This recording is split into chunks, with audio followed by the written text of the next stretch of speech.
नंद नंदा ब्रज चंदा आनंद कंदा गोविंदा जय जय गोविंदा गोविंदा लगने लगा पद अरविंदा जय जय गोविंदा गोविंदा लगने लगा पद अरविंदा जय जय गोविंदा गोविंदा चरण शरण दो गोविंदा जय जय गोविंदा गोविंदा चरण शरण दो गोविंदा जय जय नंद नंदा ब्रज चंदा आनंद कंदा गोविंदा जय जय नंद नंदा ब्रज चंदा आनंद कंदा गोविंदा। भक्तवांशाकल्पतरु शरणागत वत्सल भक्तवत्सल दीनबंधु दया सिंधु भगवान श्री सीताराम जी महाराज की असीम कृपा करुणा से श्री हनुमान जी महाराज की ब्रह्म पावन भावमय सन्निधि में महापुरुषों की भावमय उपस्थिति में एवं आप सभी श्रद्धालु भक्त वैष्णवों की मंडल सन्निधि में मानव जीवन का सर्वोत्कृष्ट फल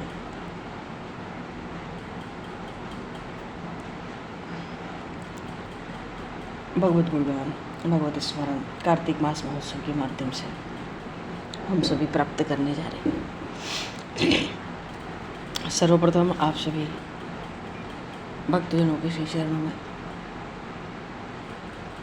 भगवत भाव से सादर वंदन सादर नमन। आप सभी को भी यथा योगी जय श्री राम जय जय श्री राधे हरे श्री राम जय श्री राम जय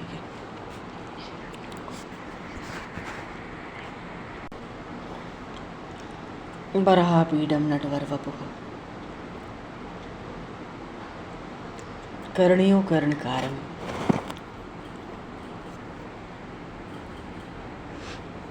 विभ्रदवासः कनककपिशं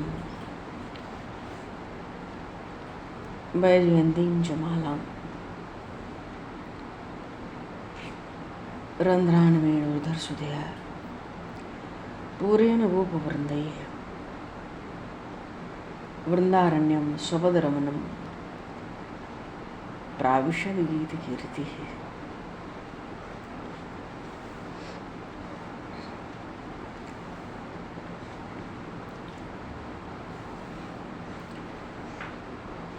बोलिए श्री नंदन श्याम सुंदर भगवान की जय।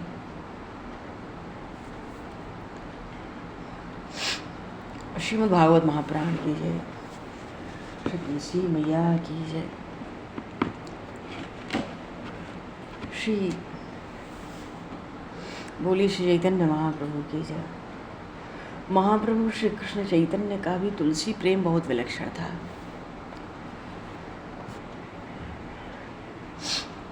और तुलसी मैया तो कार्तिक में तुलसी दल पुष्पाणी ये यच्छन्ति जनार्दने इतनी महिमा है। कार्तिक मास में नित्य प्रति तुलसी दल से भगवान का पूजन अर्चन।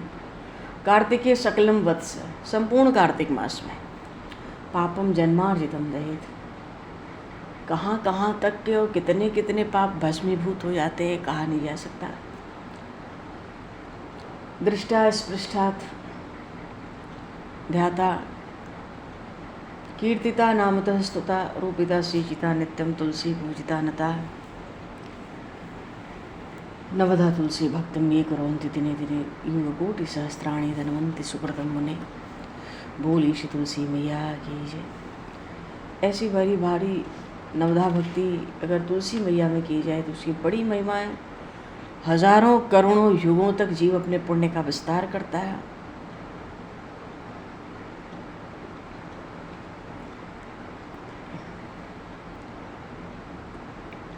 भगवान श्री कृष्ण कलयुग से हत जीवों के प्रति अपनी अकारण कृपा को प्रदान करने के लिए सर्वाधिक दयालु अवतार में प्रकट होते हैं। और इस युग में चैतन्य महाप्रभु के रूप में भगवान ने अवतार लेकर इस युग के प्रमुख धर्म की शिक्षा अपने आचरण से प्रदान की। कलयुग के धर्म की शिक्षा क्या है? नाम संकीर्तन, भगवान नाम का महात्मा। स्वयं आचरण करके इस धर्म की शिक्षा, कलयुग में जो प्रमुख धर्म है उसकी शिक्षा महाप्रभु ने प्रदान की। हरे कृष्ण महामंत्र का प्रचार किया।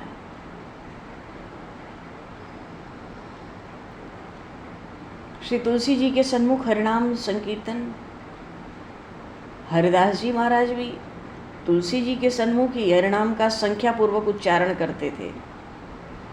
महाप्रभु भी करते। भगवत भक्ति की जन्नीसी तो तुलसी जी हैं, तो उनके निकट जप करना, कीर्तन करना, इससे साधक की तीव्रता भक्ति पथ पर, मानो साधक को उन्नति की ओर, भक्ति पथ पर उन्नति की ओर ले जाती है। तुलसी मैया के निकट जप, सेवा, पूजा,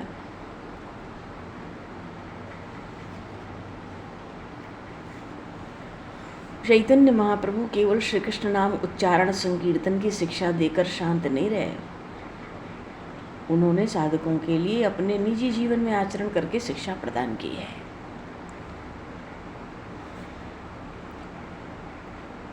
महाप्रभु कहते हैं, निजी आचरण किए बिना जीवों को भजन साधन की शिक्षा देना व्यर्थ है।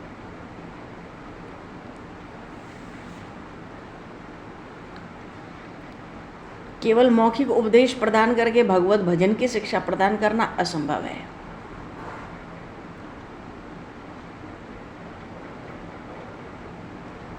केवल मुख से सुनकर कोई भी जीव भगवत भजन का उपदेश सुनकर भक्ति में नहीं लग सकता। इसलिए आचरण की प्रधानता है, स्वयं आचरण में ले आना।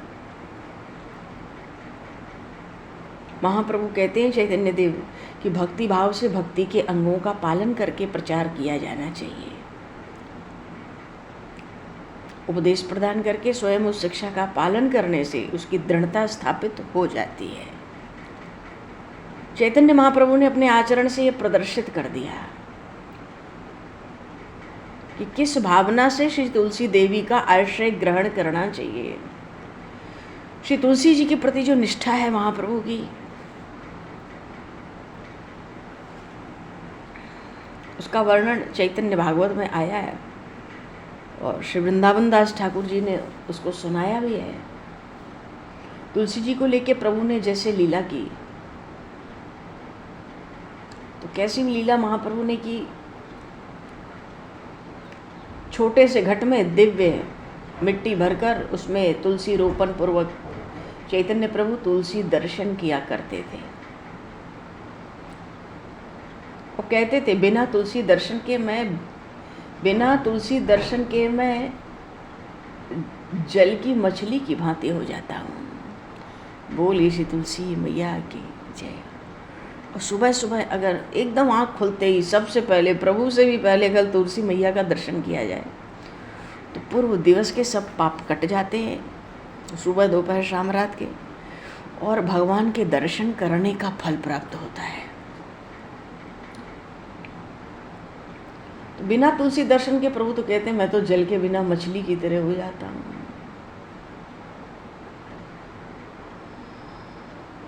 और जब संख्या से नाम ग्रहण करते हुए मार्ग पर चलते थे तो एक व्यक्ति तुलसी लेकर प्रभु के आगे आगे चला करता था, मानो प्रभु चैतन्य प्रभु तुलसी जी का दर्शन करते हुए चला करते थे।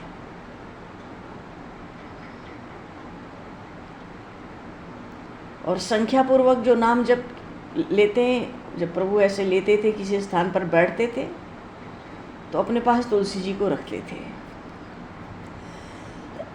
मानो तुलसी दर्शन पूर्वक श्री चैतन्य महाप्रभु संख्या नाम जप किया करते थे।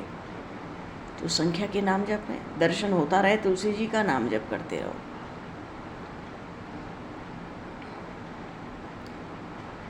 अब इस भक्ति योग का तत्व और कौन समझने में समर्थ होगा? फिर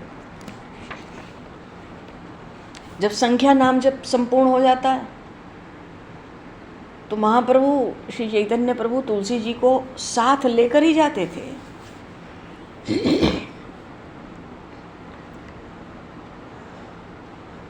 तो वृंदावन दास ठाकुर जी तो कहते हैं श्री चैतन्य महाप्रभु ने जो तुलसी जी को लेके शिक्षा दी, उस शिक्षा को जो स्वीकार नहीं करता, चलो उसकी क्या चर्चा करनी है। जो इस शिक्षा को स्वीकार करता है वही भगवान के द्वारा रक्षा प्राप्त करता है।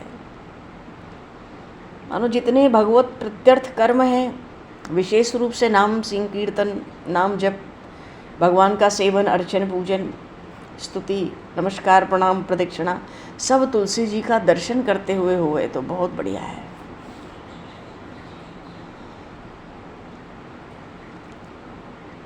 तो महाप्रभु स्वयं आस्वादन करते हैं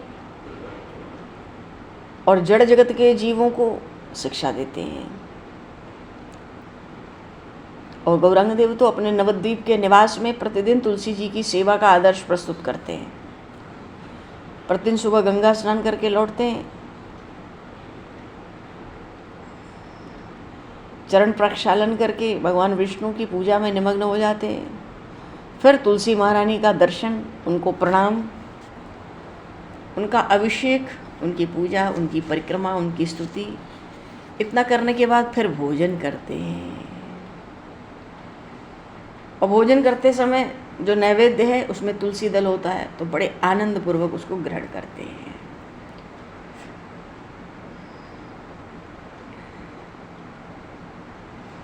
तो गंगा स्नान करके आए तो भगवान का पूजन किया, फिर तुलसी मैया का पूजन किया और फिर भोजन किया, प्रसाद पाया।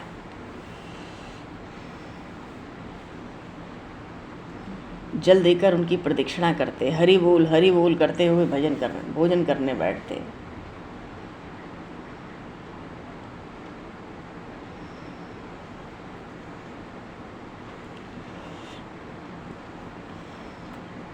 चैतन्य महाप्रभु जड़ जगत के जीवों को भक्ति पथ का अनुसरण करने वाले साधकों के लिए एक आदर्श आचरण से तुलसी जी की सेवा को स्थापित करते हैं। और श्रीमद् भागवत में कहा गया, मद भक्त पूजा भैदिका सर्वभूतेषु मन्मते। भगवान कहते हैं उद्धव जी को एकादश स्कंद में जब शुद्ध भक्ति का स्वरूप बताते हैं, वहाँ भगवान ने कहा है मद भक्त पूजा वैदिका, मेरी आराधना से भी सर्वोत्कृष्ट पूजा मेरे भक्त की है।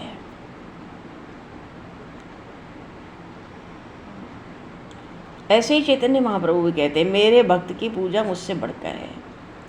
और यही सिद्धांत गीता जी का है, यही सिद्धांत श्रीमद् भागवत का है, यही सिद्धांत श्री रामचरितमानस का है। भक्त घर में आ जाएं और ठाकुर जी को हम भोग रखने वाले हों, भक्त आ जाएं, तुलसी छोड़ के भक्त को वो भोग पधरा देना चाहिए। कुछ कहना ही नहीं चाहिए, भगवान को भोग लगा चाहे नहीं लगा, भगवान के निज जनों को वो भोग लगाना चाहिए, खूब आनंद से भर के। एक भगत जी थे, वैष्णव सेवा बड़े प्रेम से करते थे। भगत आते तो जो भोग ठाकुर जी का रहता है, भगवान को भोग लगाने ही वाले रहते, तब तक भगत लोग आ जाते, तुलसी डाल के भाग के ले जाते। अरे महाराज बाबू, वो भगत लोग कहते अरे भोग लगाया, हाँ हाँ सब देखो तुलसी है, और पवा देते। पीछे एक दिन उन्होंने सोचा कि सब प्रसाद तो हो गया, अब ठाकुर जी की रसोई के लिए फिर से थोड़ा भोग बना लेते हैं, क्योंकि इतना न करने से भक्त अपराध हो जाता है, वैष्णव अपराध हो जाता है। भगवान तो कहते हैं वैष्णवों के मुख से मैं पाता हूँ, और उनकी प्रतीक्षा कराकर हमें भोग पधरा रहा है। पीछे से रसोई करने लगे ठाकुर जी के लिए। एक दिन जब भोग लेके आए तो ठाकुर जी बोले हो गया, अब तो रसोई हो गई आज की, तुमने सब पवा दिया, अब तुम समझो अपना, मेरा तो हो गया, अब दोबारा हम नहीं पाएंगे कुछ, हम तो वैष्णवों के मुख से पा लेते हैं। ऐसी भगवान के प्रसाद की भी बड़ी भारी महिमा। तो चैतन्य महाप्रभु का ऐसा अद्भुत श्री तुलसी मैया के प्रति उनका जो प्रेम है, बोलिए श्री तुलसी मैया की। और इसी का आदर्श अपने आचरण के द्वारा उन्होंने आदर्श स्थापित किया। बोलिए श्रीमद् भागवत महापुराण की जय।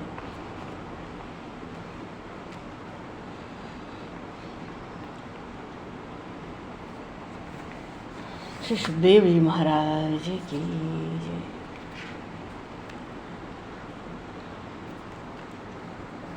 भगवान श्री कृष्ण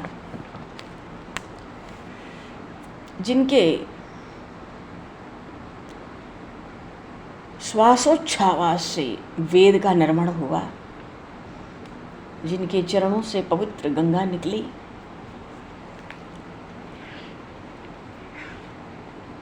अब भगवान का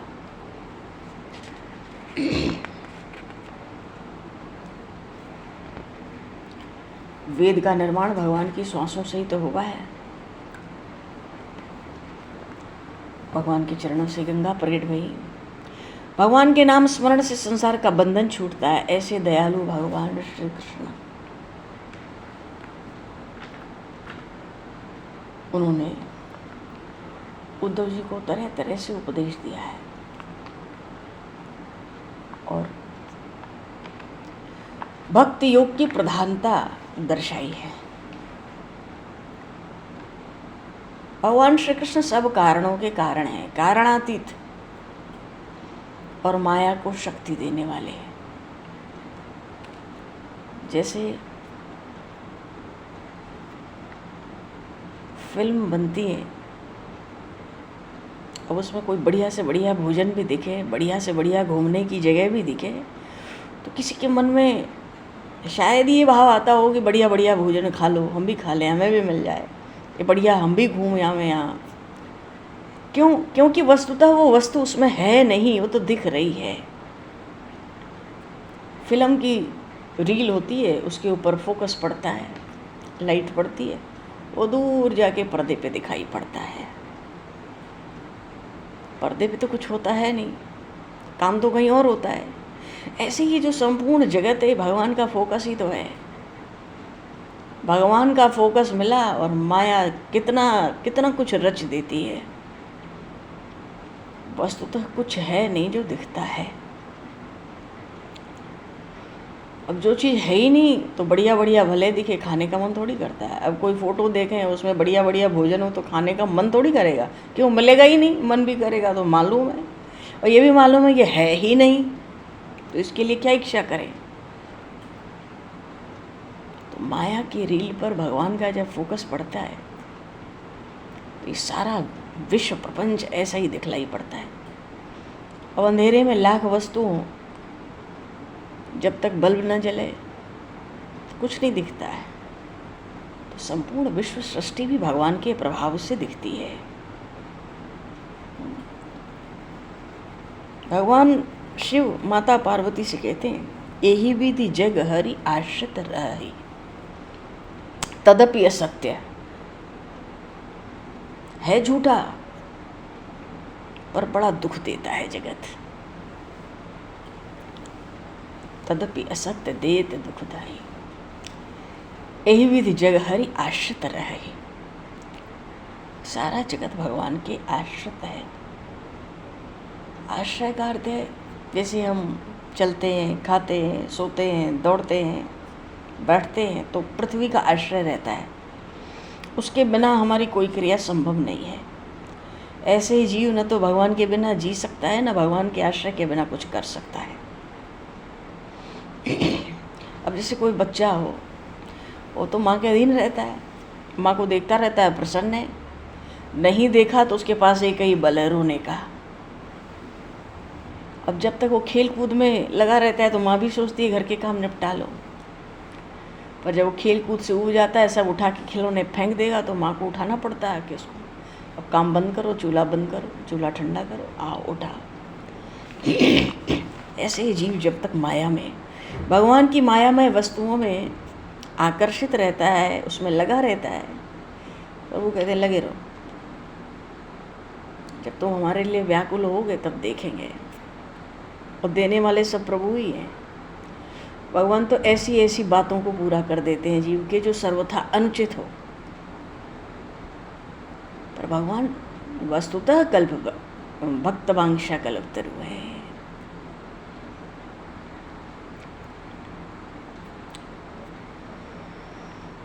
भगवान की दृष्टि हम पर स्वरूप दृष्टि होती है, जगत की दृष्टि हम पर शरीर के माध्यम से होती है। शरीर ना हो तो संसार हमसे कोई व्यवहार करने वाला नहीं है। रातों रात अभी अभी खत्म हो जाए सब, शरीर पूरा होते ही उस व्यक्ति को हटा दो, संसार समाज परिवार से सारा जगत व्यवहार वैसे ही चलता रहता है। तो संसार में जो भी जगत के संबंध हैं, जो भी व्यवहार है, वो शरीर को दृष्टिगत करके होते हैं, नाम और रूप। अब हमारा नाम ये है, हमारा नाम बदल दिया जाए तो, अब बचपन से जो नाम है अगर उसको बदल दिया जाए तो क्या हम बदल जाएंगे? हम तो बदलेंगे नहीं, हम तो वही हैं जो है। 100 नाम कोई बदले रखे, हम थोड़ी बदल जाएंगे। रूप बचपन में कुछ था, युवावस्था में कुछ है, वृद्धावस्था में कुछ होगा। और बचपन को देखो कोई चित्र तो युवावस्था का तो कोई पहचान ही ना पाए कि यही व्यक्ति है। इतना परिवर्तित होता है रूप। तो क्या रूप के बदलने से हम बदलते हैं? एक क्षण को भी हमें भीतर ये अनुभव नहीं हो सकता कि हम बदल गए, हमारी उम्र बढ़ गई, कोई बढ़ापा आ गया, कोई कम, कुछ नहीं पता चलता है। आप किसी से पुरानी बात करो भूतकाल की तो ऐसा लगेगा कि बस उतने ही तरोताजा हैं, उतने ही उत्साह में हैं, उतने ही आनंद में हैं, बिना किसी आदि व्याधि, क्योंकि जीव का स्वरूप ही वही है। तो भगवान जो जीव पर दृष्टि रखते हैं वो स्वरूप से रखते हैं, क्यों? मेरा अंश है। अब चाहे कीचड़ में लिपटा हो, चाहे धूल धूसरित हो या सजा धजा हो, है तो अपने ही। अब मार्ग में चलेंगे माता पिता, बच्चा कितना भी कीचड़ में सना हो, उठाना तो पड़ेगा। पिता भले 2-4 बात सुना दे बालक को, माँ भी चपत लगाएगी पर धीरे से उठा लेगी हाथ खींच के, क्यों? है तो अपने ही, क्या करें? और सफाई भी खुद करनी पड़ेगी। अबोध है। ऐसे ही जब तक जीव को स्वरूप बोध नहीं है तो वो अबोध है, उसको पता ही नहीं वो भगवान का है, तो अपने को शरीर मानकर संसार का व्यवहार करता है। माँ को लगता है तो अबोध, कोई बात नहीं, चलो अपने ही है तो क्या करें, कूड़े पे छोड़ दें। और जब तक हमें नहीं पुकारता तो कोई बात नहीं, पड़ा रहे। अब जब पुकार ही रहा है बराबर, तो जो जैसा है उसको उठाना तो पड़ेगा, घर तो ले चलना पड़ेगा। तो भगवान श्री कृष्ण सब कारणों के कारण होते हुए भी माया को शक्ति देने वाले हैं। सारा यही विधि जग हरि आश्रित रहे। हाँ, ये बात है। उन भगवान के पास न रूप था, न वर्ण था, न कोई गुण था, फिर भी यदुवंश में उन्होंने अवतार लिया और ऐसे ऐसे सुकर्म किए, अंत में अपने ही कुल का क्षय कर दिया। लोग अपने वंश को खूब बढ़ा के फलीभूत करके जाना चाहते हैं, और खूब बढ़ा हुआ वंश हो, खूब सुख संपत्ति वैभव ऐश्वर्य हो तो खूब आशीर्वाद देते हैं, ऐसे ही बना रहे। तो प्रभु ने जितना बनाया सीताराम कर दिया अपने हाथ से ही।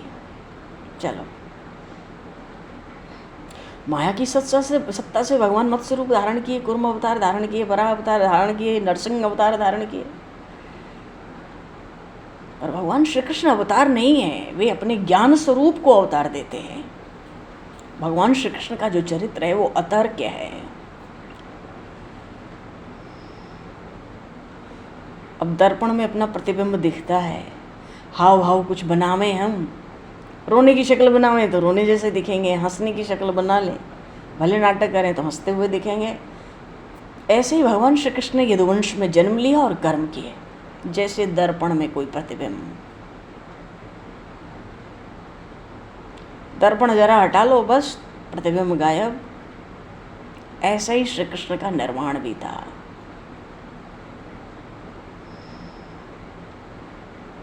जो नट होता है नाटक में, अलग अलग वेश धारण करता है, उसको निकाल देता है, पर नट का नाश थोड़ा ही होता है, मर जाए उसमें चाहे जी हो जाए, चाहे उस नाटक में वो अमृत पी ले, चाहे मृत्यु हो जाए। ऐसे ही भगवान के अवतार होते हैं। कर्म करते हैं भगवान पर निर्लिप्त रहते हैं, उसी देह के द्वारा विदेही कर्म दिखलाते हैं। गिरिराज गोवर्धन को 7 दिनों तक 7 दिन 7 रात अपनी उंगली पर उठा रखा, दावाग्नि का पान कर लिया, समुद्र को हटाकर वहां द्वारिका नगरी बसा दी। ऐसे ऐसे अनेक विदेही कर्म किए भगवान श्री कृष्ण ने। और फिर जो सृष्टि की स्थिति और सृष्टि का लय करने वाले हैं, ऐसे उन नित्य मुक्त पुरुषोत्तम के लिए अद्भुत क्या है। जगत को उत्पन्न करना, पालन करना, संहार करना, ये सब करके भी भगवान अविकारी ही रहते हैं, सबके अंतर्यामी, कर्म करते हुए भी अकर्ता और निज रूप से विदेही भी। अगाध महिमा है। सुखदेव जी ने महाराज परीक्षित से कहा, राजन परस्य तनुभृज ननाप्येहा माया विडम्ब नम वेहि यथा नटस्य सृष्ट्वात्मदेन मनुविश्य विहत्य चान्ते सहृत्य चात्म महिमो परतः स आस्ते। ऐसी महिमा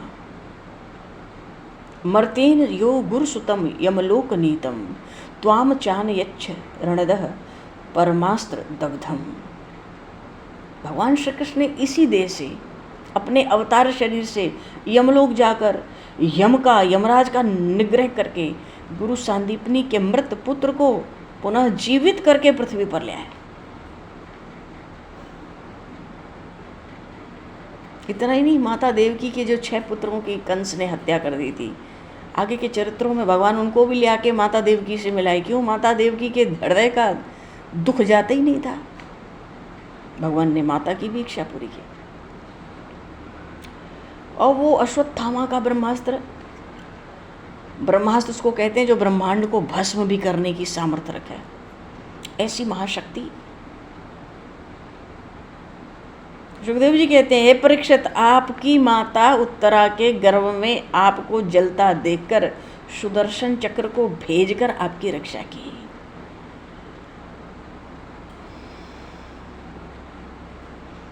किम स्वावने स्वरण यन मृगयूम सदेहम। आपके माता उत्तरा के गर्भ में आपको जलता हुआ देखे उस ब्रह्मास्त्र से, तो सुदर्शन चक्र भेज के रक्षा की। तो रक्षा क्यों की? कारण क्या था? सुखदेव जी महाराज परीक्षित जी को सुनाते हैं, आपकी माता श्री कृष्ण के शरण में चली गई थी। भगवान हमारे हर दुर्गुण को सहन करते हैं। अगर जीव शरण में है, अहम त्वा सर्व पापेभ्यो, तो पाप हो हमारे, चाहे मन के विकार हों, चाहे हमारे कुविचार हों, हमारे अवगुण दोष हों, अगाध हों, भगवान ध्यान नहीं देते। जन अवगुण प्रभु मानन काऊ, दीन बंधु अति मृदुल स्वभाव। भगवान को एक चीज़ अच्छी नहीं लगती, सबसे बढ़िया चीज़ लगती है कि जीव कहे कि आपका हूँ। प्रभु सोचते हैं कि ठीक है, अभी वाणी से कहता है, धीरे धीरे शरीर से भी कहेगा, फिर धीरे धीरे इसके मन में भी बैठेगा। मुंह से ही कहता तो है आपका हूँ। तो भगवान सोचते हैं हमें मान ले, ये भी बड़ी बात है। मानेगा तो प्रेम करेगा, प्रेम होगा तो सेवा करेगा।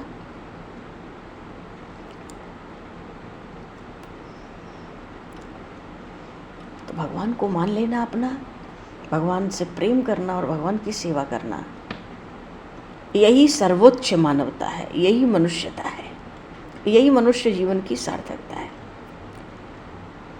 तो भगवान का सद्गुण तो बहुत है।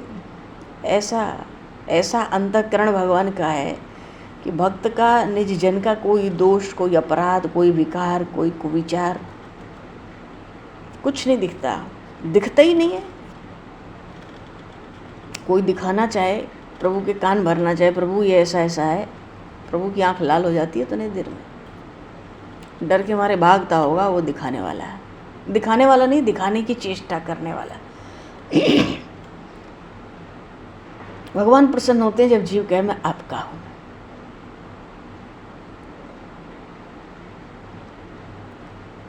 और भगवान अप्रसन्न कब होते हैं?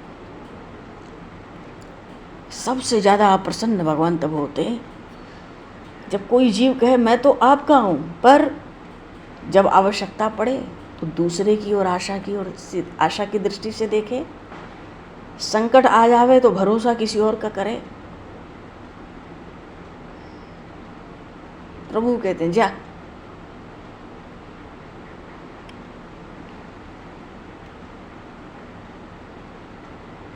जा भाई। तब मेरा कहला के कोई किसी और की ओर देखे, किसी और की आशा, किसी और का भरोसा, किसी और से उम्मीद, किसी और का मूल्य प्रभु को बहुत अप्रसन्न कर देता है।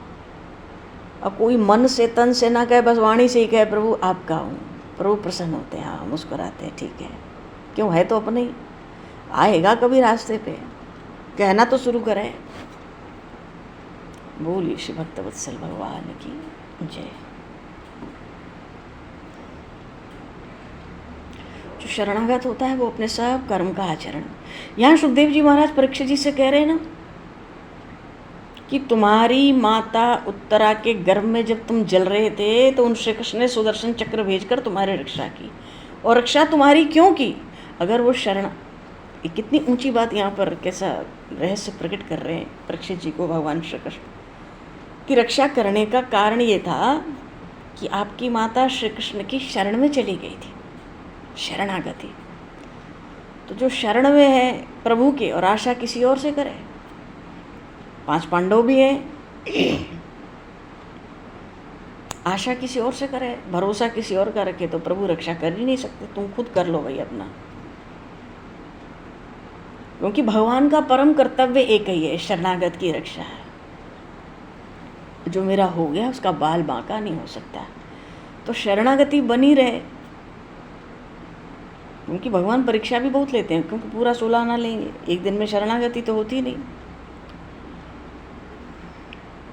जीव तो भगवान के भजन पूजन में तन्मयता से लगा रहे, जो शरीर से कर्म करे भगवान की प्रसन्नता के लिए, भगवत प्रेम प्राप्ति के लिए, और कोई उद्देश्य न हो। अब हम सोचें, घर में ऐसे बहुत से काम होते हैं जिनको हम कैसे सोच सकते हैं कि हम भगवान की प्रसन्नता के लिए कर रहे हैं ना। ठीक वैसे ही, अरे वो परम पिता हैं, वो जगत जननी हैं। घर में 4 बच्चे हों, 1-2 बच्चे भी अपना काम अपने से कर लें तो माता को खुशी होती, इसलिए क्योंकि कुछ राहत मिली। और माता तो कहती है अपना काम करने लायक हो जाते तो बड़ी कृपा करते हमारे ऊपर, तो क्योंकि वो अगर नहीं करेगा तो किसको करना पड़ेगा? माता पिता को करना पड़ेगा। कोई बच्चा अपने से पढ़ लेता हो बढ़िया, माता पिता को थोड़ा आराम रहता है, अच्छा है पढ़ रहा है। नहीं पढ़ता, मन लगता है तो बैठा के इसको ठोक ठाक के चीख चिल्ला के पढ़ाना पड़ता। तो अगर बच्चा अपने से पढ़ भी लेता है, अपने से चलो पढ़ना लिखना दूर, अपने से वो नहा धो भी लेता है रोज़, तो प्रभु सोचते हैं मेरा ही तो काम कर रहा है, अच्छी बात है। मेरा हर कर्म प्रभु की प्रसन्नता के लिए है। ऐसा एक कर्म 24 घंटे का नहीं आएगा, नहीं हो सकता जो हम ये सोचें कि हम प्रभु की प्रसन्नता के लिए कर रहे हैं और वहाँ बात बन न रही हो, व्यवस्था बन न रही हो, तालमेल बैठ न रहा हो। ऐसा एक कर्म नहीं है। हम किसी से बात भी कर रहे हैं, प्रेम से बात करें, प्रभु प्रसन्न होंगे, हर रूप में वही है। कुछ बना भी रहे हैं तो प्रभु के लिए बना रहे हैं, ठीक है हम भी पाएंगे, लेकिन प्रभु को पता है पहले हमें तो पवाएगा। इतना भी बहुत है। प्रभु कहते चल बहुत ठीक है, ला, जो खाता है जो लाता है पहले रख देता है सामने, ये भी बड़ी अच्छी बात है, ठीक रास्ते पर है। किसी माता पिता के आगे बच्चे ऐसे करें, कुछ भी खाएंगे पहले आप पाओ, 10 मिनट आप पाओ, जैसे भगवान को भोग लगाते हैं। वो माता पिता पाए चाहे ना पाए, उनको अंदर से प्रसन्नता होती है, क्यों? बच्चा सही रास्ते पे चल रहा है। मतलब इस पर ज़्यादा ध्यान देने की ज़रूरत नहीं है, इस पर तो कृपा दृष्टि बनाए रखो। सुबह उठने से लेकर रात के सोने तक ऐसा कोई कर्म नहीं है जिसमें इस बात का तालमेल ना बैठ सके कि भगवान हमारे इस कर्म से हम कैसे भगवान को प्रसन्न करें। जितने कर्म हमारे लिए आवश्यक हैं, हमारे कर्तव्य हैं या हमें धर्म है जो मालूम पड़ता है, वो सब करने से प्रभु प्रसन्न होते हैं। ठीक वैसे ही कि कोई बच्चा जितना अपना काम कर ले तो माता पिता का ध्यान उधर से ठीक रहता है। अच्छा, और कोई आफत करे, एक काम ना करे, घर में समय से उठे ना, नहाए ना, खाए ना, हर बात में माता पिता को चिल्लाना पड़ता है, क्या सुख होगा? वो उठ के 2 मीठी बात भी बोलेगा, 12 बजे सो के उठ के आएगा, तो माता पिता को क्या प्रसन्नता होगी? माँ सोचेगी खाली वही ख़त्म कर काम, मेरी भी ड्यूटी है। तो शरणागति का सार तत्व है मेरे हर कर्म से प्रभु को प्रसन्नता होनी चाहिए। मानो मेरा हर कर्म प्रभु को प्रसन्न करना चाहिए। हर कर्म हम इसलिए करते हैं उससे हमें भगवान का प्रेम प्राप्त हुआ है।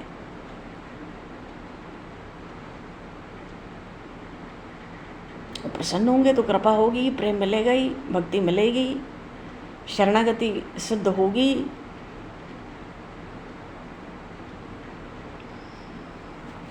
जो न मांगे उसको भी दे देते हैं प्रसन्न होकर माता पिता। जिसको मांगने की आदत होती है तो बीच बीच में उस बच्चे की भी मांग पूरी करनी पड़ती है, उसको मांगने की आदत है। एक को मांगने की आदत नहीं है तो पता तो रहता है भगवान तो अंतर्यामी है, सबके हृदय में वास करते हैं।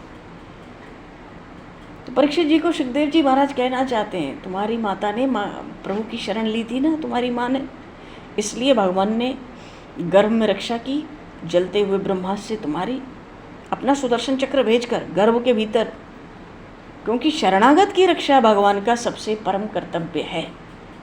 सब छूट जाए, सब कुछ छूट जाए, शरणागत की रक्षा का व्रत भगवान का नहीं छूट सकता। शरणागति पे भागवत के आरंभ में ही प्रथम स्कंद, द्वितीय स्कंद में संभवतः सुखदेव जी ने ऐसी ऐसी सुंदर बात कही है शरणागति को लेकर भगवान के।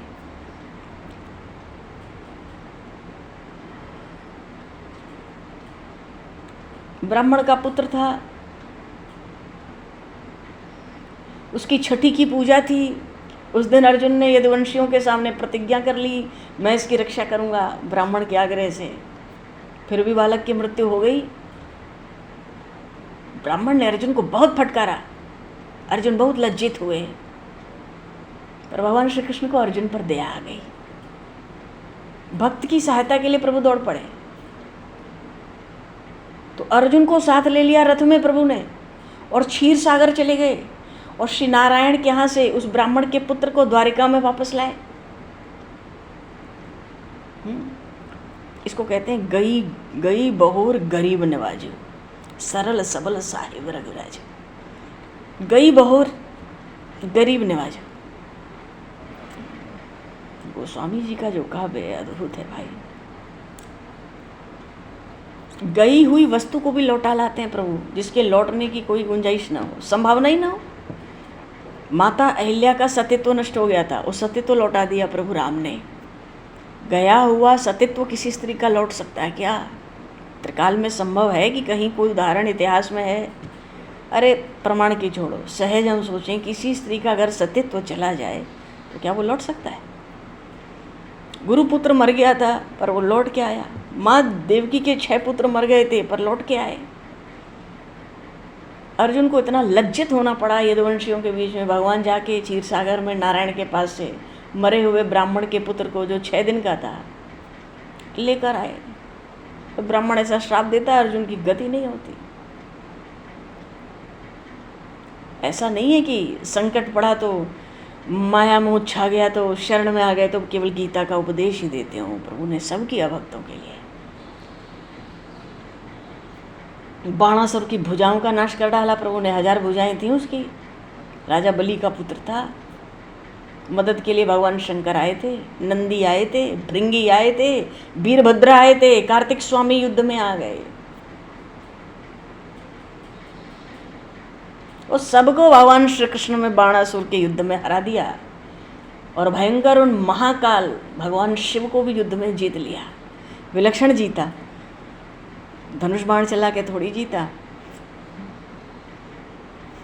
28 दिन तक युद्ध चला भगवान शिव से भगवान श्री कृष्ण का। भगवान शिव बाणासुर की रक्षा करते थे।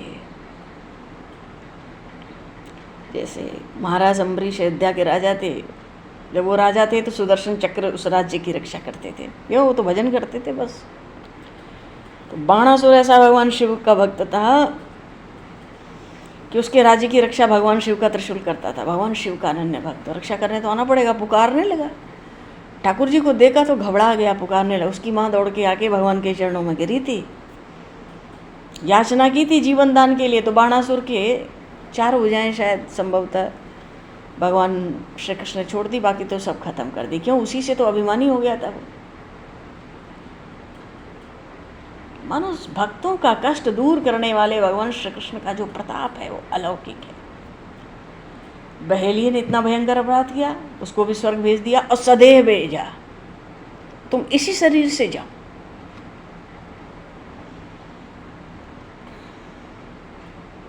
कैसी सामर्थ्य है प्रभु की, अनंत सामर्थ्य, अनंत शक्ति, असीम बल।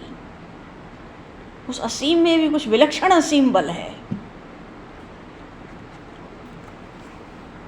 सुखदेव जी महाराज तो परीक्षित जी को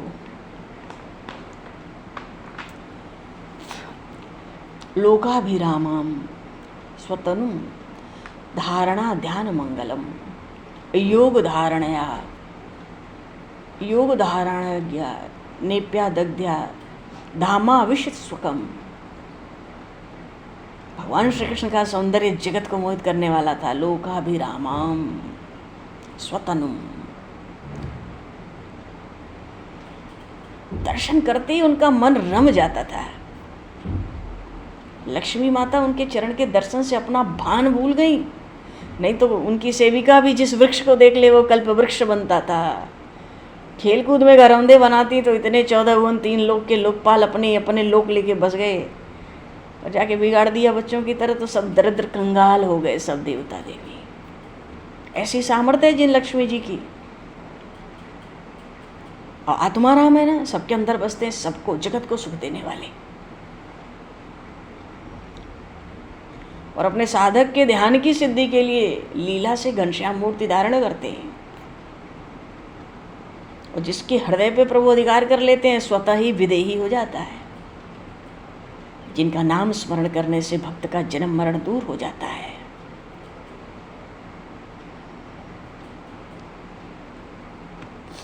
भगवान ने अपनी माया स्वतः उत्पन्न की, स्वयं बटोर लेते हैं और प्रयाण के समय लीन हो जाते हैं, अपने स्वरूप में समा जाते हैं। अरे भगवान की सगुण मूर्ति का दहन नहीं होता है। भगवान अगर अपने धाम वापस जाते हैं, भगवान रामकृष्ण, तो उनके सगुण स्वरूप का दहन नहीं होता। अगर उस स्वरूप का दहन हो जाए तो सारा संसार नष्ट हो जाता है। अरे जिसको यशोदा मैया ने अपने पेट में कोटि ब्रह्मांड दिखला दिया, माता को प्रभु ने कोटि ब्रह्मांड दिखला दिए पेट में। देह का दहन हो जाए तो जगत की बात बचेगी। पर जो मायावश मत वाले, भगवान शिव बड़ा सुंदर कहते हैं, वो कुछ भी बोले, किसी को भूत पिशाच पकड़ ले तो आए बाएं तो बकता ही रहता है। भगवान की प्रयाण की लीलाएं अद्भुत हैं। पर प्रसंग था अपना शरणागति का। तो परीक्षित जी को एते घोरा महोत्पाता द्वारवत्याम यम केतवः, जगत के सूत्राधार यही विधि जग हरि आश्रित रहे। जगत के सूत्राधार भगवान श्री कृष्ण, माया चक्र के चालक भगवान श्री कृष्ण।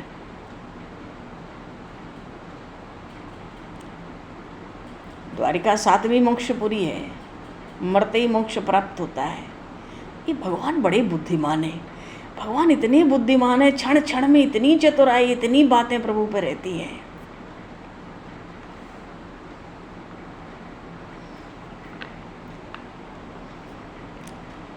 चराचर को, प्रकृति पुरुष को, सबको उत्पन्न करने वाले भगवान।